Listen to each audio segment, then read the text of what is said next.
A very warm good morning to everyone.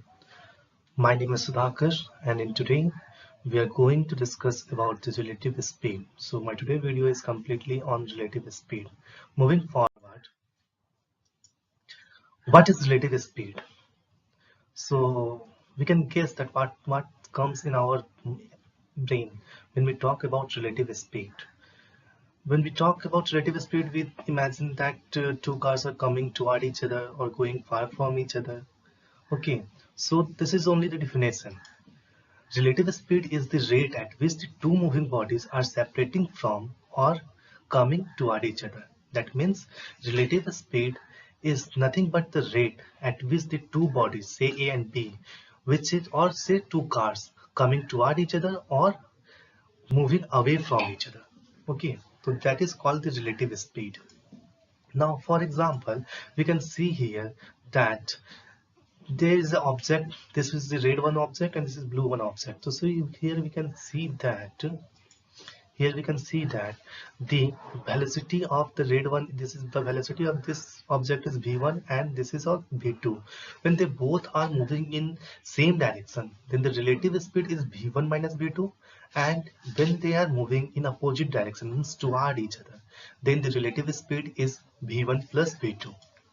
Now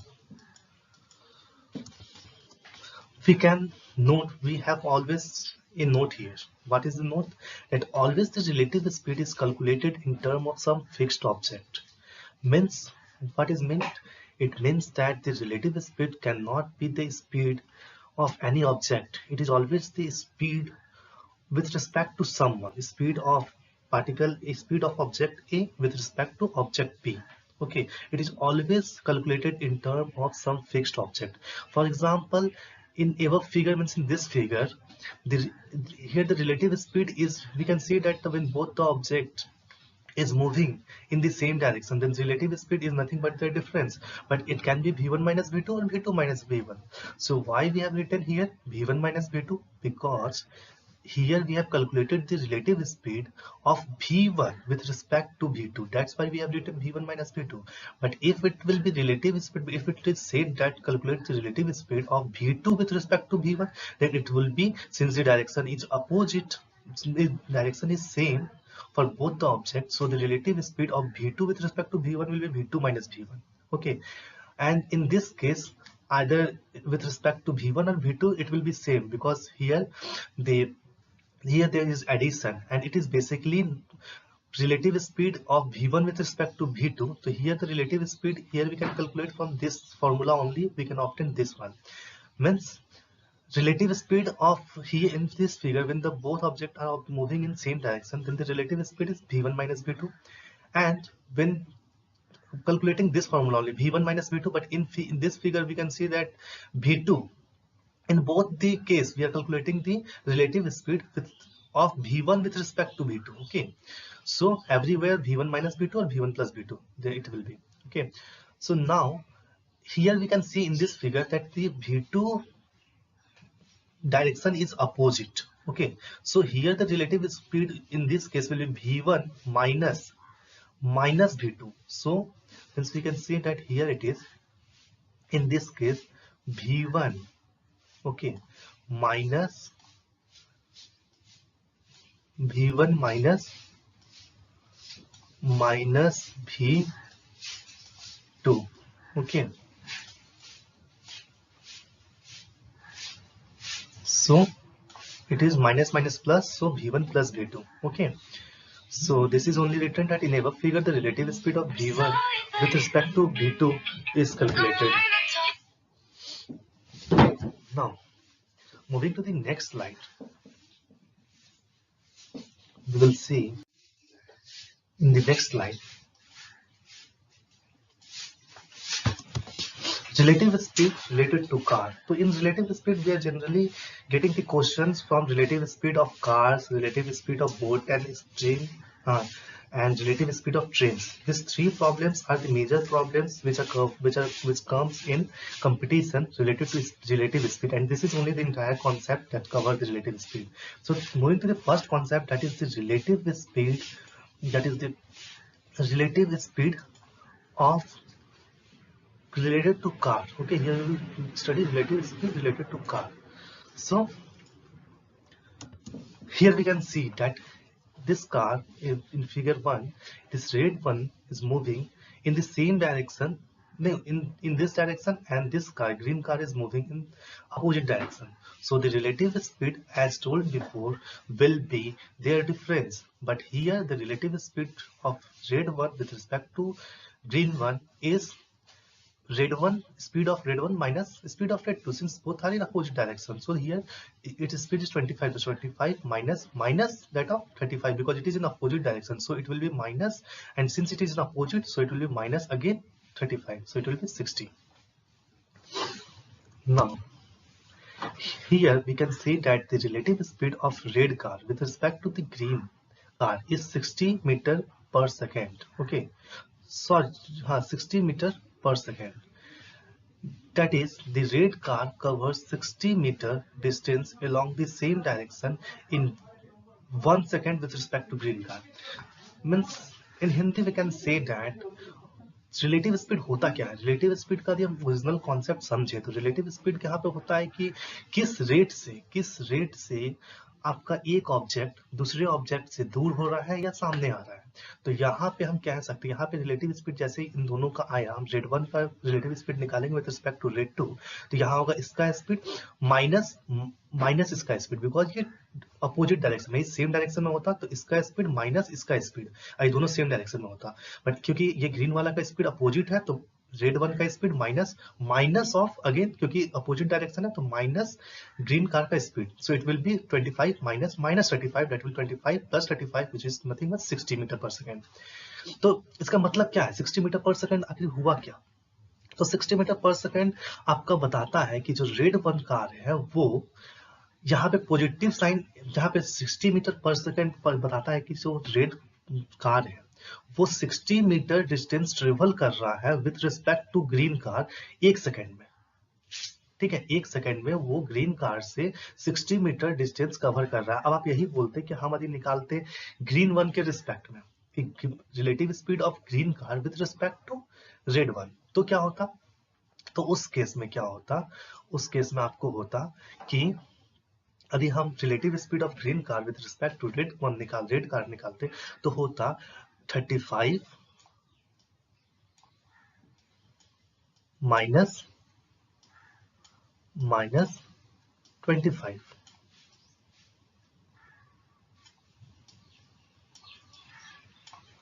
तो answer same आता 60. Okay,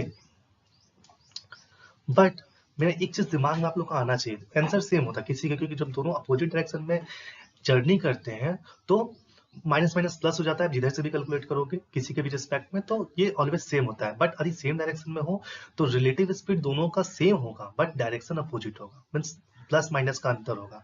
तो basically हम वो बोलना चाहते हैं कि यदि ये दोनों कार सेम डायरेक्शन में फ्लो करते, सेम डायरेक्शन में होते, तो relative speed of red one with respect to green one क्या होता.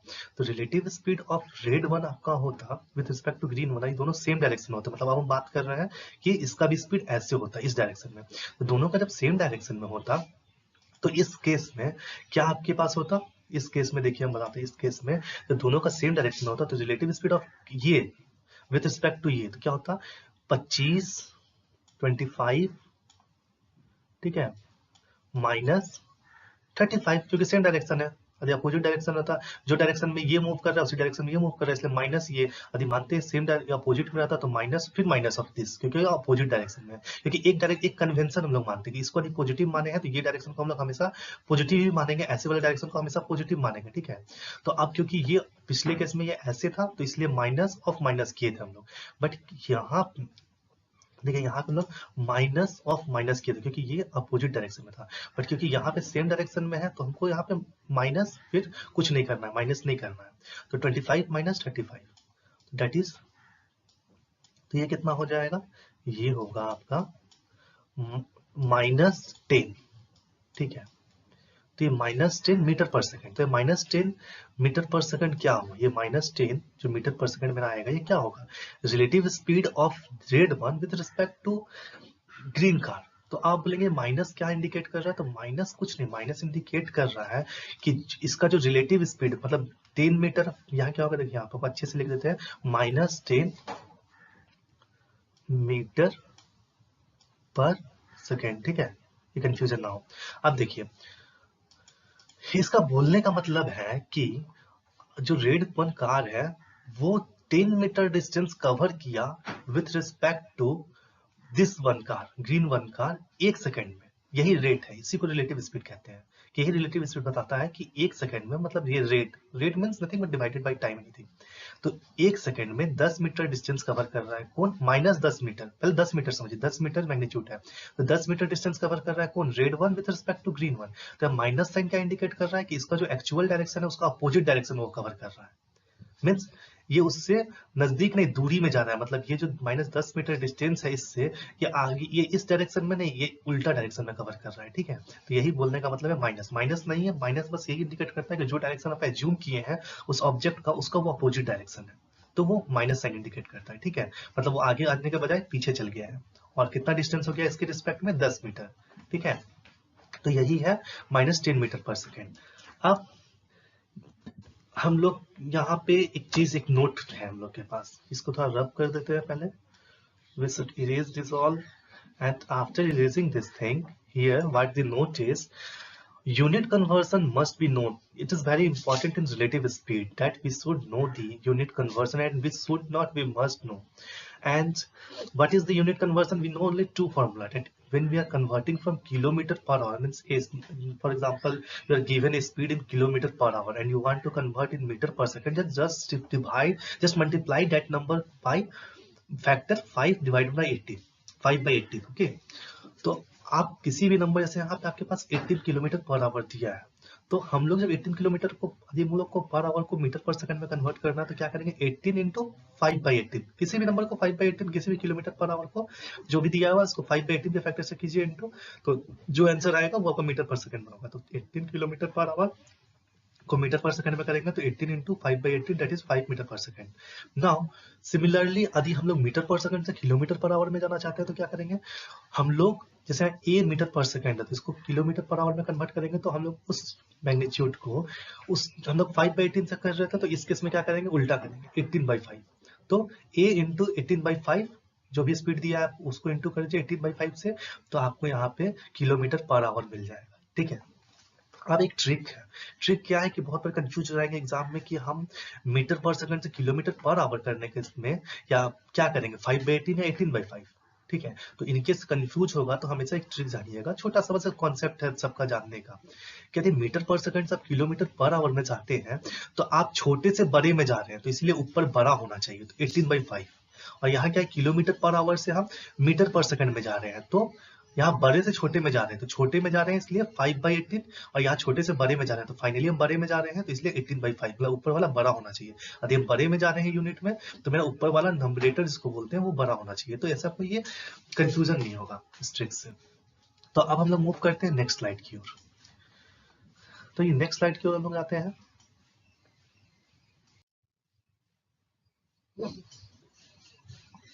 नेक्स्ट स्लाइड्स में, अच्छा इधर हम लोग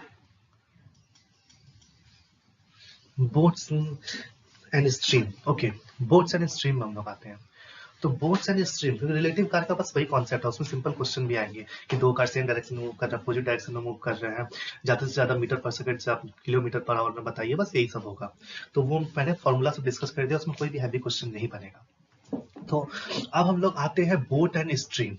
तो बोट एंड स्ट्रीम में क्या है, बोट एंड स्ट्रीम ये एक और कॉन्सेप्ट है, one of the major concept. तो देखिए बोट एंड स्ट्रीम, आप if we know about the boat and stream, trains and that of car, okay, if ये तीन the concept clear है, then the concept of relative speed is known and you can face any competition. And these are the tricks, these are the events where these are the core concepts also, not a trick, these are the core concept. And here you do not have to learn any, means you do not have to mock anything, okay, आपको कहीं रट्टा मारने की जरूरत नहीं पड़ेगा, just समझिए and apply कीजिए, बस समझना है कौन फॉर्मूला कैसे अप्लाई कर रहे हैं, एंड किसी को रटने की जरूरत नहीं है। सो हम लोग we will move forward to boats and stream. तो in this what is boat, boat is simply, हम लोग जानते हैं क्या होता है, नाव, बोट नाव होता है, एंड जो आपका ये है स्ट्रीम, स्ट्रीम क्या होता है, स्ट्रीम जो ये शब्द है स्ट्रीम, सॉरी ये तो पूरा ही इरेज हो गया तो उसको थोड़ा इरेज कर देते हैं, पर ये यहाँ देखिए ये जो स्ट्रीम बोलते हैं, ये आपको स्ट्रीम, ये जो स्ट्रीम है, ये स्ट्रीम क्या है, स्ट्रीम कुछ नहीं, ये लोग पानी देखते हैं ना, पानी का लहर, वही बस स्ट्रीम है। ये पानी का अप एंड डाउन ऐसे जो पानी होता है, पानी नदी उदी में, रिवर सब में, तो उसी को हम लोग स्ट्रीम कहते हैं। कभी हम लोग ऐसे शो करते हैं, कभी ऐसे dot dot dot dot show करते हैं, तो यही सब बात स्ट्रीम, ठीक है, इसी को स्ट्रीम कहते हैं। एंड इसमें जो बोट ऐसे सेल करते हैं, इसको हम लोग कहते हैं बोट्स, हो गया।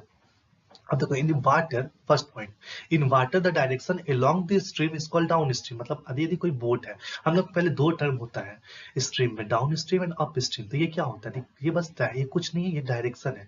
यदि पानी में यदि कोई भी रिवर है या कोई भी वाटर बॉडी है, उसमें यदि द डायरेक्शन, यदि कोई बोट मानते हैं जैसे ये रिवर का जो करेंट का डायरेक्शन होता है, करेंट बोलते हैं उसका फ्लो का, ये फ्लो का डायरेक्शन, तो ये फ्लो का जो डायरेक्शन है, जैसे कि फ्लो का, ये फ्लो का डायरेक्शन है समथिंग, इस भी फ्लो का डायरेक्शन है। तो सपोज कीजिए कि इस फ्लो का डायरेक्शन जो आपको है वो है, रुकिए थोड़ा डार्क कलर लेते हैं, एंड इस फ्लो का डायरेक्शन है ये, ठीक है, ये है गया वाटर का डायरेक्शन। और जो बोट का डायरेक्शन है, बोट का डायरेक्शन आपको हो गया, बोट भी आपको इसी वे में फ्लो कर रहा है, ठीक है, बस सेम डायरेक्शन में। तो इसको कहेंगे हम down stream, when the direction along the stream is called down stream. तो क्या कहेंगे, बोट मेरा किस डायरेक्शन में फ्लो कर रहा है, तो डाउन स्ट्रीम। क्यों, क्योंकि वो रिवर का जो डायरेक्शन है करंट का, उसके अलोंग वो फ्लो कर रहा है, तो ये हो गया डाउन स्ट्रीम। वही यदि ये अपोजिट रहता तो उसको क्या कहते हैं, उसको हम लोग कहते हैं up stream, okay. Direction against the stream is called up stream.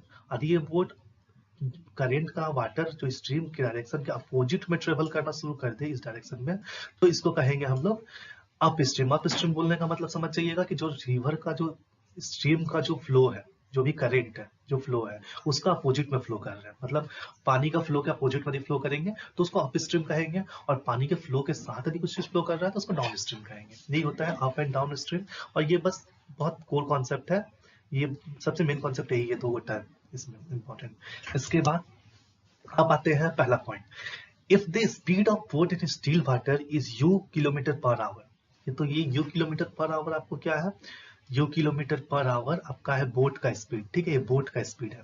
And the speed of stream is v kilometre per our, और जो स्ट्रीम का स्पीड है मतलब पानी का, वो है v kilometre per hour. Then speed down stream क्या होगा, तो स्पीड डाउन स्ट्रीम आपका मतलब है कि ये बोट अलोंग सेम डायरेक्शन में फ्लो कर रहा है। तो हम लोग पहले भी पढ़ चुके हैं, if the two objects are moving in same direction then their relative speed will be their addition, okay. v1 यहाँ पे u है बोट का और v है इसका, तो u plus v kilometre per our, यदि दोनों किलोमीटर पर आवर में इसलिए किलोमीटर पर आवर, तो u प्लस v। यदि यूनिट दोनों का अलग रहता तो पहले सेम यूनिट में करते हैं फिर ऐड करते हैं, हमेशा याद रखिएगा, ये बहुत मेजर गलती होता है। उसके बाद ये यदि अप स्ट्रीम का बात बोलते हैं, तो अप स्ट्रीम में दोनों एक दूसरे के अगेंस्ट फ्लो कर रहा है, तो दोनों एक दूसरे के जब अगेंस्ट में भी फ्लो करेगा क्या होगा, और दोनों एक दूसरे के अगेंस्ट में फ्लो कर रहे हैं अप स्ट्रीम, मतलब बोलने का मतलब है दोनों एक दूसरे के अगेंस्ट में है, तो दोनों जब एक दूसरे के अगेंस्ट में है तो क्या हो जाएगा, v माइनस u। अच्छा एक मिनट, पुराने वाले कॉन्सेप्ट जो है, सॉरी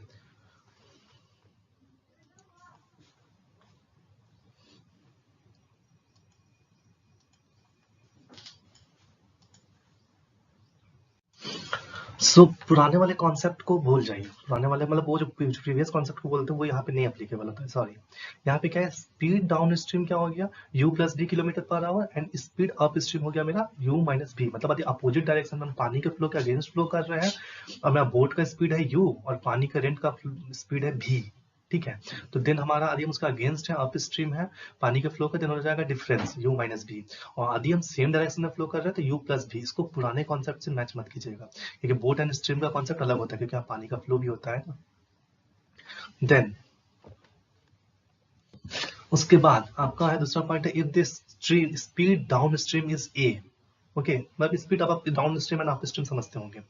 तो if the speed down stream is a kilometre per hour and the speed up stream is b kilometre per hour, then इस अब मतलब यहाँ अपोजिट हम बता रहे हैं, यहाँ आपको हम डाउन स्ट्रीम का स्पीड दे दिए हैं, ठीक है, कि यहाँ हम साथ में फ्लो कर रहे हैं, तो मेरा 1 किलोमीटर पर आवर, यदि मैं बोट वाटर के फ्लो के साथ यदि फ्लो कर रहा है, then A kilometre per our में स्पीड है, उसी को डाउन स्ट्रीम कहते हैं। अगेंस्ट है तो B kilometre per hour, that is speed up stream. Then sorry, then speed in still water, किसका किसका स्पीड यहाँ बात हो रहा है, स्पीड इन स्टील वाटर आपका बोट का, तो वो कितना होगा, जैसे पहले जो दिया हुआ था यू, तो वो यहाँ पे नहीं दिया है, यहाँ पे आपको इस down stream and up stream का दिया है, यहाँ पे आपको अपोजिट चीज फाइंड करना है, यहाँ पे मतलब वाइस वर्सा है। तो यहाँ speed of boat in still water क्या हो जाएगा, हाफ इंटू ए प्लस बी, मतलब up stream speed plus down stream speed, जो होगा वही मेरा होगा speed of boat in stand steel. Okay, now rate of stream कुछ नहीं, स्पीड ऑफ स्ट्रीम है, रेट कुछ नहीं है, रेट आपका स्ट्रीम स्पीड है, तो स्पीड ऑफ स्ट्रीम मतलब पानी का फ्लो का स्पीड क्या होगा, तो वो हाफ इंटू हाफ, दोनों में रहता है प्रेजेंट, हमेशा जानिएगा, half into difference of up down stream minus up stream, ठीक है, तो half into a minus b. Okay, तो ये हो गया। अब इसके बाद है if a man sails a boat down stream with a kilometre per hour, मतलब जो एक मैन है वो बोट चला रहा है along the direction of along the flow of water, that is downstream with a kilometer per hour and upstream with b kilometer per hour, मतलब water के down along a kilometre per hour and flow के against में b kilometre per hour, then the average speed of the sailor कितना होगा। तो देखिए ये यहाँ बोलने का मतलब है कि आपका एक रिवर है, सपोज कीजिए कि ये आपका रिवर है, ठीक है, ये यदि रिवर है तो मानते हैं इस रिवर का फ्लो ऐसे है, ठीक है, तो एक सेलर है, एक सेलर है, वो सेलर क्या कर रहा है, वो सेलर आपको एक बार जा रहा है एक बार आ रहा है, तो जाते समय क्या होगा, जाते समय होगा उसको क्या करेंगे मतलब डाउन स्ट्रीम, तो डाउन स्ट्रीम में क्या हो जाएगा आपका, उसका स्पीड है ए, ठीक है, और फिर जब वो रिवर्स जब आता है तो आने समय उसका स्पीड हो जाएगा, डायरेक्शन ये होगा, तो ये क्या हो जाएगा अप स्ट्रीम, तो इसमें इसका स्पीड है बी किलोमीटर पर आवर, ठीक है, तो बोल रहा है कि एवरेज स्पीड क्या होगा, तो एवरेज स्पीड कैलकुलेट करने के लिए यहाँ फॉर्मूला होता है 2 into a into b divided by a plus b, मतलब twice 2 into product of up stream and down stream, 2 into a into b divide by whole divide by sum of up stream and down stream.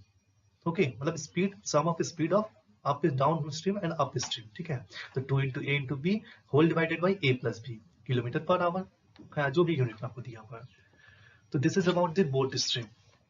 Now moving toward the next slide, here we will solve some problems. So what are the problems? So first problem, first example I will take off, first is simple example I will take, okay, first easy question, okay, I will discuss only 2-3 questions. So in first question, the speed of a boat when traveling downstream, please listen my question because I will not write everything. The speed of a boat when traveling downstream is 32 km per hour. Okay, so speed of boat means there is a boat, okay, and it is downstream speed, okay, traveling downstream, its speed is 32 km per hour. The downstream speed is 32 km per hour, okay, 32 km per hour, 32 km per hour, and the again, whereas when traveling upstream it is 28 km per hour, means when it is upstream, in case of upstream, what is its speed, 28 km per hour, okay, this is 28 km per hour, okay, this is 28 km per hour. Now it is asking what is the speed of the boat in still water and speed of stream, means it is means we have to only apply the formula, means here the upstream is given and downstream is given, and what we have to find here, we have to find the speed of boat in still water, matlab in still water what is the speed of boat, means the velocity of boat in still water, okay, what is this, and the second one is speed of stream, means let us assume u with the speed of stream, so you have to find u and v, okay, and this both are given, These both are given. So how we can calculate u v? So v is nothing. V is what? The speed of boat in still water. So it is half. I tell into half into the sum of upstream and downstream. So it is 32 plus 28.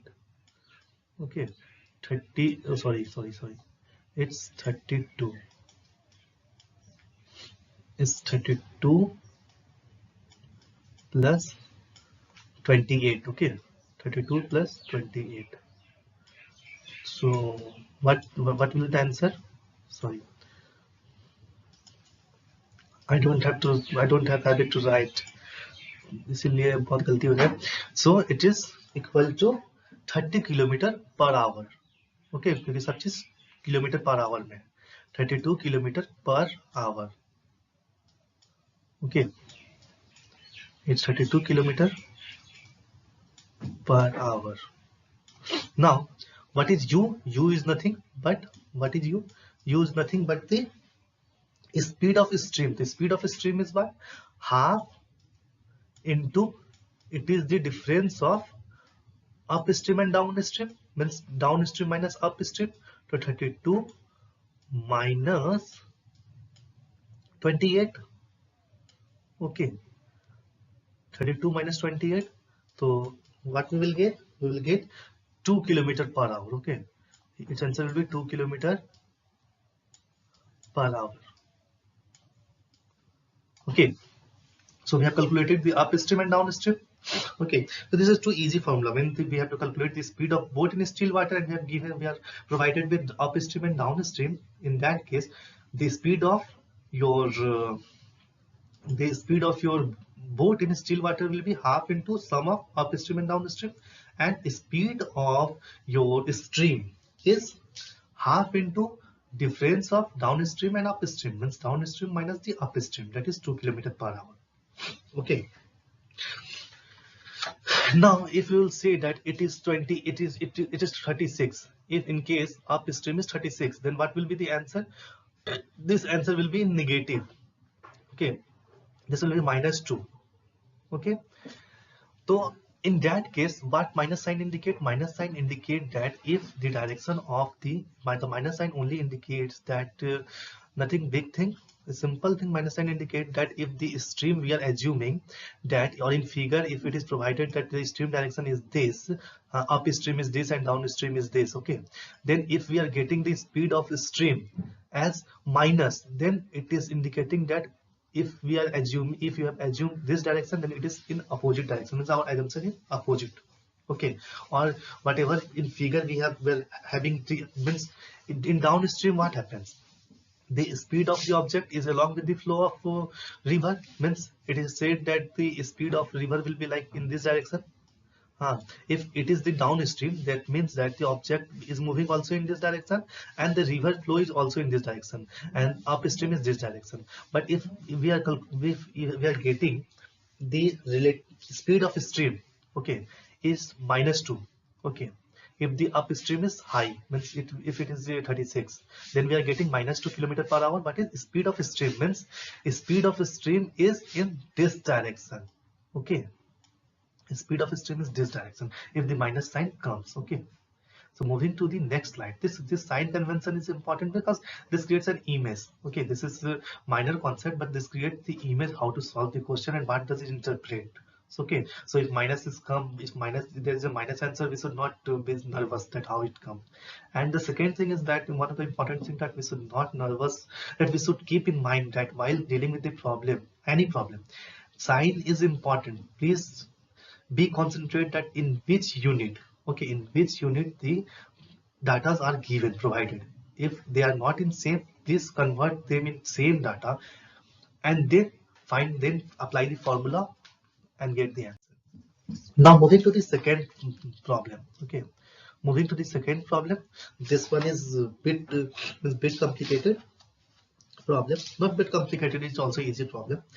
The speed of motor boat, okay, there is a motor boat and it is speed, and this, first of all I am reading the question. The speed of a motor boat is that of a current of water. The speed of a motor boat is that of the current of water as 36:5, then the boat goes along with the current in 5 hours 10 minutes. How much time will it take to come back? Okay, so in Hindi we can say that जो motor का speed है उसका ratio with respect to water का flow का ratio है 36:5, और जो boat है वो मेरा करंट के लॉन्ग जा रहा है मतलब डाउन स्ट्रीम कितने टाइम में 5 आवर 10 मिनट में। तो how much it will take to come back, मतलब अप स्ट्रीम आने में आएगा तो वो अप स्ट्रीम का जा रहा है along, तो आएगा तो जा रहा है तो along बोल रहा है, तो जाते समय यदि along है तो इसका मतलब डाउन स्ट्रीम है, तो आते समय अपोजिट होगा तो इसका मतलब अप स्ट्रीम है। तो आते समय कितना टाइम लगेगा वो हमको फाइंड करना है। मतलब बोलने का मतलब है कि ये हमारा रहा, ये रिवर है, ओके, यहाँ पे पानी है, this is the flow of current, okay, this is the flow of current and this direction is this, okay. और एक बोट है, बोट हमारा रहा ये, जिसको मोटर बोट क्वेश्चन में दिया हुआ है, ठीक है, मोटर बोट है, इसको कोई और रंग ले लेते हैं, ये हमारा मोटर बोट है, ओके। तो ये हो गया मोटर बोट, ये पहले फ्लो अलॉन्ग जा रहा है, मतलब इस डायरेक्शन में जा रहा है। तो क्वेश्चन जो बोल रहे हैं उसको लिख लो, तो ये बेटर रहेगा आप लोग के लिए उसको समझने में, क्योंकि क्वेश्चन हम बोलेंगे तो बहुत टाइम जाएगा। तो ये अलॉन्ग जा रहा है, पहला दिया हुआ है कि ये जा रहा है अलॉन्ग मतलब डाउन स्ट्रीम, और कितना टाइम ले रहा है यहाँ से इस ये जगह से ये जगह जाने में, ये जगह से ये जगह जाने में कितना टाइम ले रहा है, वो ले रहा है आपको 5 आवर 10 मिनट्स, मतलब हम बोल सकते हैं 5 hour 10 minutes, 10 minutes 5 hour 10 minutes means 5 hour 10/60, 5 hour 10 minutes को कैसे लिखेगा फ्रैक्शन में, 5 आवर 10/60, ठीक है, इसको 5 आवर 10/60, तो ये हो गया 5 आवर 10 मिनट्स, ओके। और ये पूरा होगा आवर, इसका यूनिट रहेगा आवर, मतलब ये होता है 5 आवर 10 मिनट्स। अब पूछ रहा है क्वेश्चन में आपको कि ये आने में कितना टाइम ले रहा है, तो सॉरी मैं कर्सर कहाँ गया, हाँ, पूछ रहा है कि फिर ये जो आएगा तो ये टाइम कितना लेगा यहाँ इस पॉइंट से इस पॉइंट तक आने के लिए, ओके, इस पॉइंट से इस पॉइंट तक आने के लिए कितना टाइम लेगा।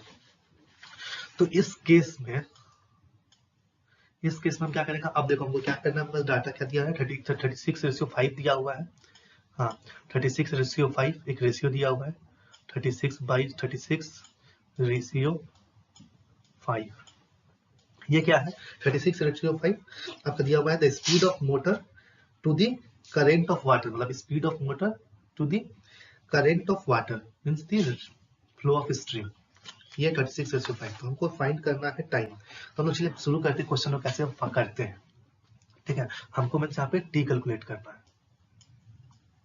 यहाँ पे टी क्या होगा वो कैलकुलेट करना है, ठीक है। तो हम लोग चलिए अब आंसर करते हैं, आंसर बनाते हैं। तो आंसर में हम लोग क्या करते हैं, देखिए यहाँ से हम लोग का आंसर शुरू होगा। हम लोग मानते हैं कि लेट दी, अब मानिए कि ना आप x मानिए, let the speed of motor and the that of the current be 36x, means x तो आपको मानना ही पड़ेगा ना क्योंकि रेशियो में है। तो मानिए कि the speed of motor and that of the current be 36x kilometre per hour, 36x kilometre per hour, ठीक है। और ये हो गया मोटर का और मोटर बोट का, और जो वाटर का है वो हो जाएगा 5x, ठीक है। ये मान लीजिए कि 5x कि the speed of motor boat and that of the current be 36x kilometre per hour and 5x kilometre per hour respectively, okay. अब स्पीड ऑफ डाउन स्ट्रीम क्या हो जाएगा, कुछ नहीं, इन सबका एडिशन हो जाएगा, दोनों साथ में फ्लो करेगा, साथ में फ्लो करता है तो क्या होता है, ऐड होता है बोट और स्ट्रीम के केस में। तो 36 + 5, ओके, और ये x है तो 41x, ओके। ये क्या हो जाएगा, ये हो जाएगा 40, सॉरी ये हो जाएगा आपको, अरे eraser, where is eraser, erase it, हाँ। तो ये आपको क्या हो गया, here what will become 41x, आपका ये हो गया आपका क्या, देखिए आपको दिया हुआ क्या है 41x हो गया, आपका क्या हो गया किलोमीटर पर आवर, क्यों, क्योंकि देखिए टाइम दिया है आवर्स में, तो ये हो जाएगा 41x किलोमीटर पर आवर, ये आपका हो गया, ठीक है, ये किलोमीटर पर आवर हो गया। देन अब ये किस केस में है, ये है आपके अप डाउन स्ट्रीम के केस में, ओके, ये है डाउन स्ट्रीम के केस में। यदि वही अप स्ट्रीम होगा तो अप स्ट्रीम के केस में क्या हो जाएगा, डिफरेंस, तो डिफरेंस क्या हो जाएगा, डाउन स्ट्रीम माइनस ये डाउन अप स्ट्रीम में क्या हो जाएगा, डिफरेंस हो जाएगा, मतलब हो जाएगा 36 माइनस 5, हाँ क्या हो जाएगा 36, तो 36 माइनस 5 क्या हो जाएगा आपका 31 एक्स किलोमीटर पर आवर, ठीक है, ये हो गया 31 एक्स किलोमीटर पर आवर। अब देखिए, अब लेट द डिस्टेंस, अब मानिए ये डिस्टेंस जो है d है, अब d डिस्टेंस मान लीजिए कि ये जो डिस्टेंस है ये d है, हाँ ये d डिस्टेंस है, ठीक है, तो ये d distance cover, let distance आप मान लिया d, तो आपको बताइए टाइम कवर करने में, बोट को आने में कितना टाइम लगेगा, बोट को आने में आपको जब आएगा तो वो क्या रहेगा, जाते समय कितना, जाते समय बोला है कि 5 आवर 10 मिनट्स लगा है, मतलब 5 10/60 आवर्स, ऐसा आपको करना है क्योंकि मिनट में नहीं करना, तो 1 यूनिट में करना, चाहे मिनट में कर दीजिए या आवर में कर दीजिए, तो आवर में हम इसलिए किए क्योंकि किलोमीटर पर आवर में आपको एक्सप्रेस करना है आंसर, तो 5 होल 10/60 आवर, तो हमारा डिस्टेंस d है, तो हम बोल सकते हैं कि स्पीड क्या होता है, speed is equal to distance by time, हम लोग को पता है, तो यदि हम टाइम निकालना चाहेंगे तो क्या हो जाएगा, टाइम इक्वल टू क्या हो जाएगा, डिस्टेंस बाय स्पीड, तो डिस्टेंस मेरा d है, तो d divide by speed, speed हम कितना है, डाउन स्ट्रीम के केस में दोनों का स्पीड क्या हो जाएगा 41, मतलब बोट का स्पीड और डाउन स्ट्रीम का स्पीड कितना हो जाएगा 41x, और ये टाइम कितना, वो क्वेश्चन में बता दिया है कि ऑलरेडी प्रोवाइडेड है कि 5 आवर 10 मिनट लगा है, मतलब 5 होल 10/60, 10/60, 5 होल 10/60 कितना, 5 होल 10/60, अब यहां से आप इक्वेट करके आप d का वैल्यू निकाल दीजिए, ठीक है, कि d कितना होगा, ये दो इक्वेशन से आप यहाँ से d कैलकुलेट कर लीजिए, तो यहां से आपको d कितना आ जाएगा, d आपको आएगा d इक्वल टू 1271 x, ये हम ऑलरेडी कैलकुलेट कर चुके हैं, 1271 x बाई 6, ओके, तो ये आपको d आएगा, ये याद रखिएगा, ये d आएगा, ठीक है, ये 6 याद रखिएगा, तो ये आपको क्या आ गया, ये d आ गया, we are getting here d, okay, d, okay, now time taken while coming back हमको कैलकुलेट करना है, वही ना कैलकुलेट करना है, t क्या है, time taken while coming back, तो time taken while coming back यदि हम t कैलकुलेट करते हैं तो t आपके पास होगा, 1 मिनट, तो मोबाइल में स्विच ऑफ कर देता हूँ, हाँ, तो d आपका क्या हो जाएगा, time taken while coming back, वो आपका होगा टाइम टेकन, पहले तो इरेज कर देते हैं कि तो जगह मिल जाए, नहीं रुकिए समझने में दिक्कत हो जाएगा, हाँ time taken while coming back क्या हो जाएगा t, ठीक है, which is equal to distance d ही रहेगा, ओके, d ही डिस्टेंस तो सेम रहेगा, वेट चेंज नहीं होगा, बाय स्पीड, तो स्पीड इस केस में क्या हो जाएगा, ये अब अप स्ट्रीम आ रहा है तो 31x, ये वाला स्पीड हो जाएगा 31x, तो यहाँ हो जाएगा 31x, अब d का वैल्यू यहां से पुट कर दीजिए, तो क्या हो जाएगा, ये d का वैल्यू यहां से पुट कर दीजिए, इक्वेट कर दीजिए 1271 x divide by 6 into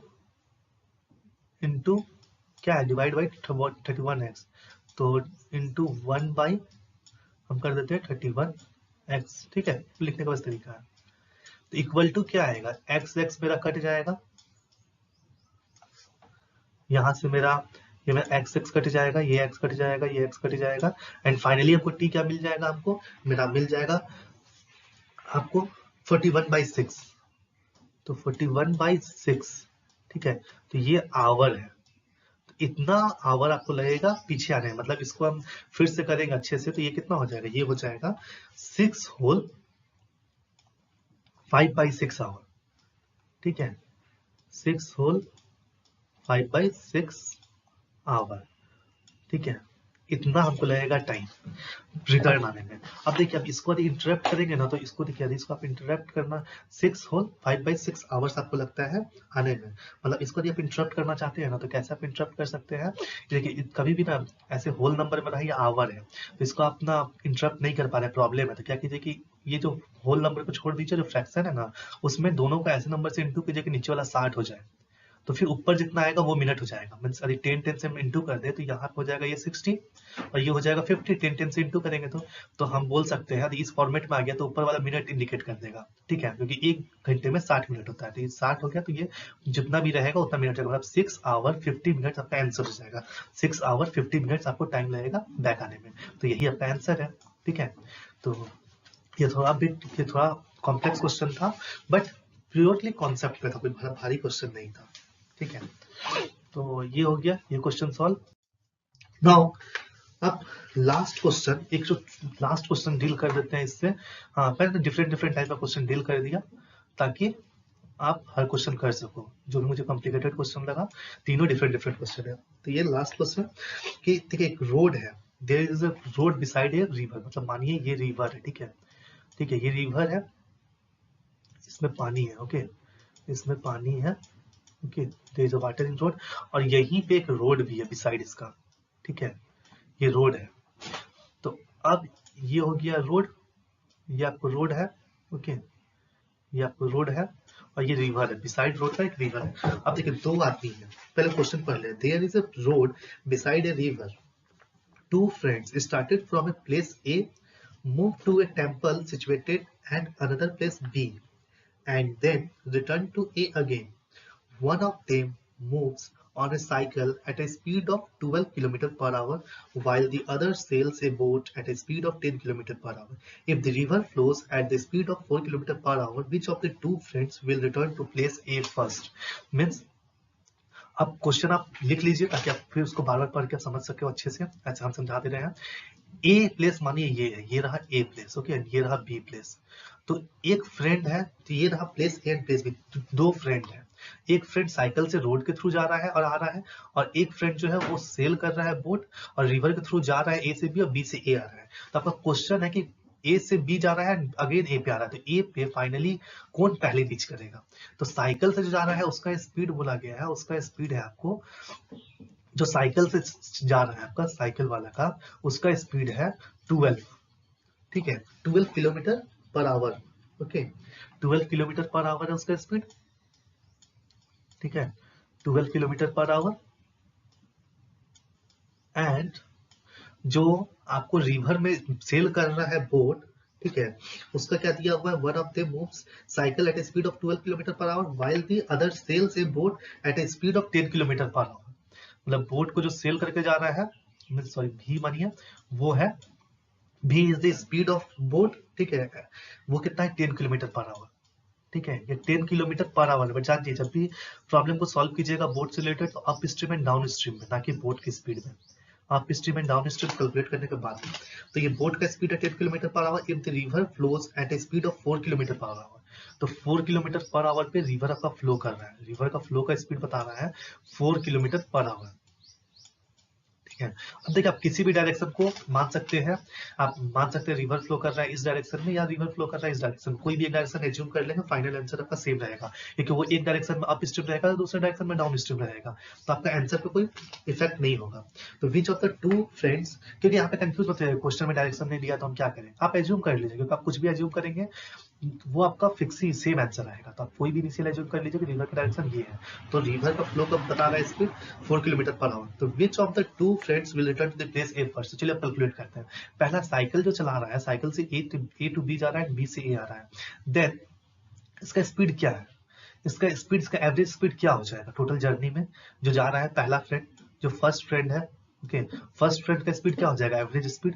average speed first friend का हो जाएगा 12 किलोमीटर पर आवर, सेम होगा 12 किलोमीटर पर आवर। क्यों? क्योंकि वो जा भी रहा है सेम स्पीड से, आ भी रहा है सेम स्पीड से, तो एवरेज स्पीड भी उसका सेम ही होगा 12 किलोमीटर पर आवर। बट अब दूसरे फ्रेंड का यदि हम बात करते हैं, सेकंड फ्रेंड का, तो वो जा रहा है बोर्ड से, तो यहाँ आपको down stream and up stream, तो मानते हैं पहले वो ए से बी जा रहा है, तो इस केस में क्या हो जाएगा, मैं अप स्ट्रीम हो जाएगा, क्योंकि डाउन स्ट्रीम, क्योंकि दोनों सेम डायरेक्शन में जा रहे हैं, तो डाउन स्ट्रीम होगा। तो डाउन स्ट्रीम का कितना स्पीड कितना हो जाएगा उन लोग का, एडिशन हो जाएगा डाउन स्ट्रीम के टाइम पे, उन लोग का एडिशन हो जाएगा, मतलब डाउन स्ट्रीम के टाइम पे उन लोग का क्या हो जाएगा, जो सेल करके जा रहे हैं उनका स्पीड हो जाएगा 10 + 4, okay, 10 + 4 14 kilometre per hour. And वही अप स्ट्रीम के केस में कितना स्पीड हो जाएगा उन लोग का 10 - 4, ओके, 10 - 4 हो जाएगा डिफरेंस, 10 - 4 वो कितना हो जाएगा 6 किलोमीटर पर आवर, ओके। तो एवरेज अब निकालेंगे, ये जैसे एवरेज निकाला, ये भी एवरेज स्पीड निकालेंगे कि एवरेज स्पीड इसका कितना है। एवरेज स्पीड इसका आ रहा है, आपको एवरेज स्पीड कितना है इसका, एवरेज स्पीड फॉर्मूला बताए थे 2 into product of up stream and down stream, that is 14 into 6 और whole divide by addition of up stream and down stream, that is 14 + 6, okay. तो फाइनली आपको क्या मिलेगा, ये करेंगे तो मिलेगा आपको 42/5, मतलब 42/5। अब इसको भी आप कर दो, इसको भी कर देंगे तो क्या आपको मिल जाएगा 8.4, 8.4, और सब क्योंकि किलोमीटर पर आवर में है तो ये भी आपका आएगा आंसर किलोमीटर पर आवर, ठीक है। तो अब बात है कि देखिए आपका इसका एवरेज स्पीड कितना है, जो साइकिल चला रहा है वो है 12 किलोमीटर पर आवर, एंड जो आपका चला रहा है, जो बोट सेल करके जा रहा है उसका एवरेज स्पीड कितना हो गया 8.4 किलोमीटर पर आवर। तो एवरेज स्पीड साइकिल वाला का ज्यादा है, इसीलिए साइकिल वाला पहले पहुंचेगा, तो who will reach the point A first, okay, finally. तो it is the friend who choose cycle, okay, two means who choose cycle through the road, okay, वो फाइनली रीच करेगा पॉइंट ए को first, ठीक है। तो ये तो बस आप रफ करके इसका 1 मिनट में आप मैक्सिमम का आंसर बता सकते हैं, ये हम समझाएं इसलिए आप टाइम लगा। नाउ आप लोग दूसरे टॉपिक पे मूव करते हैं, relative speed in train, okay, relative speed concept, relative concept in train, ये लास्ट कॉन्सेप्ट है कि रिलेटिव कॉन्सेप्ट इन ट्रेन क्या होता है। तो देखिए ट्रेन में वैसा प्रॉब्लम होता है कि ट्रेन आ रही है जा रही है, ट्रेन में हमको एक चीज और पॉइंट में देखना होगा, ट्रेन सेम लेंथ का है कि अलग लेंथ का है, फिर वहां एक आदमी खड़े है स्टेशन पे, क्या क्या रिलेटिव होगा। तो यहाँ पे बता दिया जाता है कि किसके रिस्पेक्ट में क्या होगा, क्योंकि रिलेटिव विदाउट किसी फिक्स रिस्पेक्ट ही के में होता है, तभी इसको रिलेटिव कहते हैं, ओके। तो यहाँ पे चलो स्टार्टिंग करते हैं। तो time taken by a train of length a meter, okay, first point, time taken by a train of length a meter to pass a pole or a standing man or a signal post, means कोई भी fixed object is equal to the time taken by the train to cover a meter। क्यों, ये देखिए यदि एक person यहाँ खड़ा है, ठीक है, ये पर्सन यहाँ पे खड़ा है इनके, और एक ट्रेन है, आपको यहाँ से ये ट्रेन हो गया, ठीक है, ये आपका ए मीटर का है, कितना मीटर का है, ए मीटर का ट्रेन है, ठीक है, इसका लेंथ है ए मीटर। तो ये क्रॉस करेगा तो यहाँ से शुरू होगा, और क्रॉस करेगा तो ये पूरा इसका एंड यहाँ पे आएगा, एंड यहाँ पे आएगा, तो मतलब ये पार्ट निकल जाएगा, तो कितना डिस्टेंस ए मीटर, तो इसका कितना हम बोलेंगे कितना टाइम लगेगा, तो इसको टाइम उतना ही लगेगा ए मीटर को क्रॉस करने में जितना टाइम लगेगा, क्योंकि यहाँ पे हम क्या निकाल रहे हैं, time taken by the time taken, so हम बोल सकते हैं time taken by a train of length a metre to pass a pole और ए स्टैंडिंग मैन और ए सिग्नल पोस्ट और any fixed object is equal to the time taken to cover a metre, that is cover a distance equal to its means length, okay। now अब next point पे लोग जाते हैं, coming to the next point, time taken by a train of length a metre to pass a stationary object of length b metre, means here क्योंकि एक person यदि खड़ा होता है तो हम लोग उसका ना लेंथ को हम लोग नेग्लिजिबल मानते हैं, ठीक है, कंसीडर नहीं करते हैं, बट यदि किसी भी कोई ऑब्जेक्ट है, हाँ, और उसका समथिंग लेंथ है जिसको हमको कंसीडर करना ही है, तो उसका लेंथ है b मीटर, ओके। तो पूछा जा रहा है कि कितना टाइम लगेगा पास करने में, तो वो हो जाएगा a + b, ठीक है, क्योंकि वो भी ऐड हो जाएगा, उस ऑब्जेक्ट का भी लेंथ ऐड हो जाएगा, ठीक ना। तो and going to the other point, if the two trains of length a and b respectively, means देखिए आपको एक चीज एक कॉमन पॉइंट बता देते हैं कि यदि दो ट्रेन है, यदि वो दो ट्रेन सेम डायरेक्शन में मूव कर रहा है, तो मानते हैं दो ट्रेन सेम डायरेक्शन में मूव कर रहा है, ठीक है। एक का स्पीड है u, ठीक है, एक का स्पीड है, एक मिनट हम लिख के बताते हैं। दो ट्रेन है, ठीक है, एक का स्पीड है u, ठीक है, एक का स्पीड है v, ठीक है। यदि दोनों ट्रेन का लेंथ सेम है और वो दोनों सेम डायरेक्शन में, यदि दोनों का लेंथ का सेम है, तब उन लोग में नॉर्मल रिलेटिव का कॉन्सेप्ट लगता है। मतलब यदि सेम डायरेक्शन में दोनों जा रहे हैं तो हो जाएगा आपको, यदि सेम डायरेक्शन में है तो हो जाएगा u माइनस v, ठीक है। यदि सेम डायरेक्शन में है तो, जो हम लोग पुराने कार वाला कॉन्सेप्ट पढ़े थे, कार वाले में वही ट्रेन वाले में भी होगा, बट दोनों ट्रेन का लेंथ सेम होना चाहिए, दोनों ट्रेन आइडेंटिकल होना चाहिए in term of their length, then only we can apply formula formula same as car, that is u minus v। आई दोनों अपोजिट डायरेक्शन में होंगे तो क्या हो जाएगा, u प्लस v, ओके। यदि दोनों अपोजिट डायरेक्शन में होंगे तो हो जाएगा u plus v, but point to be remember that कि दोनों का लेंथ जो होगा वो सेम होना चाहिए, दोनों ट्रेन आइडेंटिकल होना चाहिए, ठीक है। तब ये अप्लाई करेंगे नॉर्मल फॉर्मूला, वो कार वाला।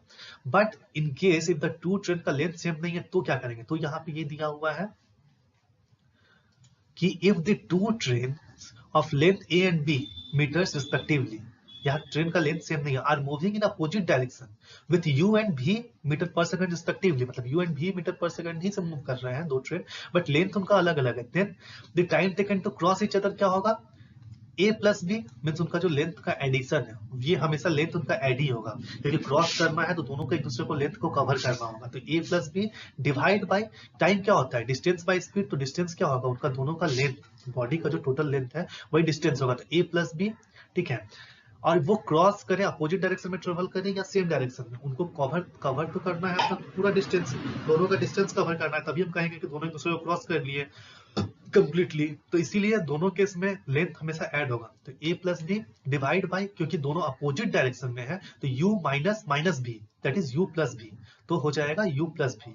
तो ये रटने का तरीका नहीं, समझिए फॉर्मूला कैसे आया, डिस्टेंस बाय स्पीड, तो distance a plus B divide by speed क्या हो जाएगा, क्योंकि अपोजिट डायरेक्शन में है तो u माइनस माइनस बी, ठीक है, जैसे पहले किए थे।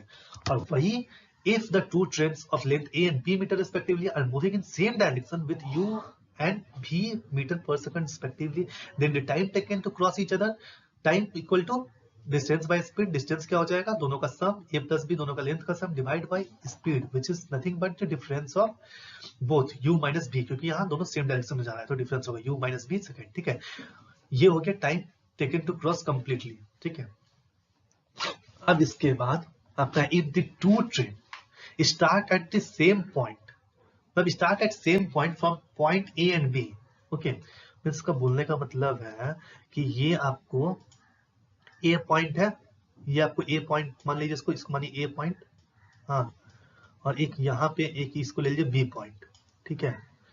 तो बोल रहा है कि if two trains starts at the same time, मतलब सेम टाइम पे शुरू हो रहा है, from points A and B, from point A and B toward each other, means one train is moving from A to B and the second train is moving from B to A, then after crossing each other, means किसी एक तो point आएगा जब दोनों एक दूसरे को cross करेगा, तो after crossing each other they take A and B second in reaching point B and respectively, means A takes, after crossing the train started from B, after crossing train that is coming from B takes A second to reach B, and simultaneously B, the train starting from B after crossing the train that is coming from A takes B second, okay. Then the ratio of A speeds to that of B speeds is square root of A ratio B, okay. This will be square root, the ratio will be square root of A ratio B, okay. So what will be square root of A ratio square root of B, okay. This will be, तो यही बोला गया कि यदि दो train है, दोनों same time पे शुरू हो रहा है पॉइंट ए एंड बी से, एंड दोनों एक दूसरे के टुवर्ड आ रहा है, तो एक पॉइंट आएगा जहां पे दोनों क्रॉस करेगा, तो क्रॉस करने के बाद एक ले रहा है ए सेकेंड अपना फाइनल पोल, मतलब बी रीच करने के लिए, जो भी उसका फाइनल डेस्टिनेशन है, और दूसरा ले रहा है बी सेकेंड आफ्टर क्रॉसिंग अपना फाइनल डेस्टिनेशन रीच करने के लिए। देन the A speed ratio of A speeds to the ratio of B speeds is nothing but root over speed of that is the length of A, the length of B, because A B यहाँ speed नहीं, A B length है, तो A B length of A to the length of B. So this is all the concept that comes under that's under the relative speeds in trains. So now I hope कि आप सारे concept समझ गए हो जितना necessary है, ठीक है। अब इसके बाद आप प्रॉब्लम सॉल्व करो, एंड इफ आपको किसी भी प्रॉब्लम में डाउट होता है then we are sure here to help you. In every problem को हम सारा प्रॉब्लम डिस्कस नहीं कर सकते, तो मैंने कोर कॉन्सेप्ट आपको क्लियर कर दिया कि क्या कॉन्सेप्ट्स हैं रिलेटिव में, जितने भी कॉन्सेप्ट्स हैं मैंने सब आपको क्लियर कर दिया, सब बता दिया। And after that I have also discuss some of the tricky question. और ट्रेंड्स में सारा फॉर्मूला अप्लाई वाला क्वेश्चन है, कोई भी बड़ा क्वेश्चन नहीं है, सारा फॉर्मूला अप्लाई वाला क्वेश्चन है। जो इंपॉर्टेंट फॉर्मूला था कैसे आया, मैं have discussed all the sorts of problem and important formulas, and these are the important formulas, and many problem you will face this, you will apply this formula and get the answer, but only keep in mind that the units must be same. After that only apply any formula. So seeing the time, I have discussed only the important problem. Now it's your time, now it's your work to practice multiple problems, and if you are facing any problem then please tell me. For time, till time, thank you to everyone. So thank you, have a good day.